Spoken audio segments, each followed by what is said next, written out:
Is my name is Muhammad Zahidul Islam. I am from Sylhet, Bangladesh. I am a student. Hindus do shirk and Allah Ta'ala does not forgive the sin of shirk. If they become Muslims, they will not be able to go to paradise. Is this comment of mine correct? Brother Muhammad Zahidul Islam is referring to verse of the glorious Quran, where Allah subhanahu wa ta'ala says in Surah Nisa, chapter number 4, verse number 48. Allah says that Allah will not forgive the sin of associating partners with Him. Any other sin, if He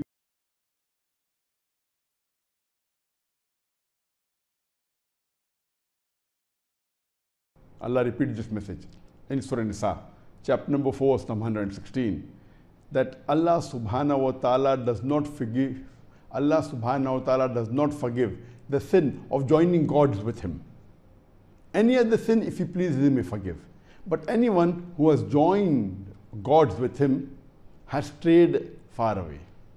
This verse of the glorious Quran is very clear cut that Allah subhanahu wa ta'ala will never forgive the sin of shirk.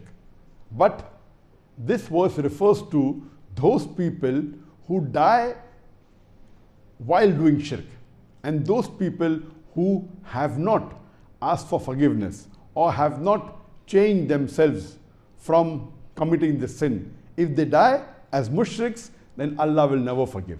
Any other sin, for example, if a person is alcoholic and if he dies as an alcoholic, if Allah wishes, He may forgive the person. Or if a person has done zina, and if he dies as a zani, and if he has not asked for forgiveness, based on other good deeds of his, Allah may forgive him. But if a person dies as a mushrik, and before dying, if he does not ask for forgiveness, Allah will never forgive him. But if a person who does shirk, if he repents before dying, and if he does not die as a mushrik, then inshallah Allah will forgive him.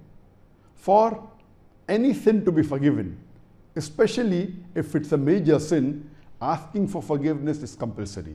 And shirk is the biggest sin in Islam. It is the most heinous sin. And according to Imam Adhabi in his book The Kabair,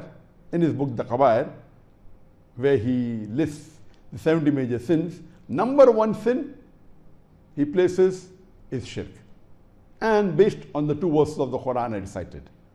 But if a person asks for forgiveness, Allah says that however many sins the son of Adam does, if he sins the full day, if he asks forgiveness in the night, Allah forgives him.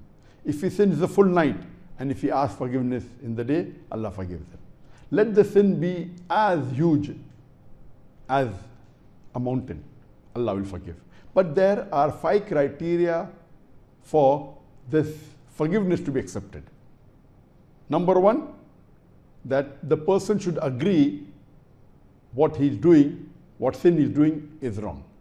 Number 2, he should stop it immediately. Number 3, he should repent and ask for forgiveness. Number 4, he should never do it again. And number 5, if he can undo it, he should undo it. So if a person who is a mushrik, and if he asks for forgiveness, and he agrees that what shirk he is doing is wrong, and then if he stops it, and he asks for forgiveness, and he never does it again, then inshallah Allah will forgive him. And any non-Muslim who becomes a Muslim but natural, he has to say the Shahada, that he bears witness that there is no God but Allah, and he bears witness that Prophet Muhammad, peace be upon him, is the messenger of Allah. So based on this but natural, a person who is a non-Muslim, if he becomes a Muslim, Allah subhanahu wa ta'ala forgives all his sins of the past. The day, the moment a non-Muslim, a mushrik or a kafir accepts Islam, Allah subhanahu wa ta'ala forgives all his past sins. In fact, there's a hadith that the bigger the sins are, Allah will convert it into good deeds, into good rewards. So if a person who is far away from the deen, if he accepts Islam, not only will all his sins be forgiven, it will be added as good deeds into his account.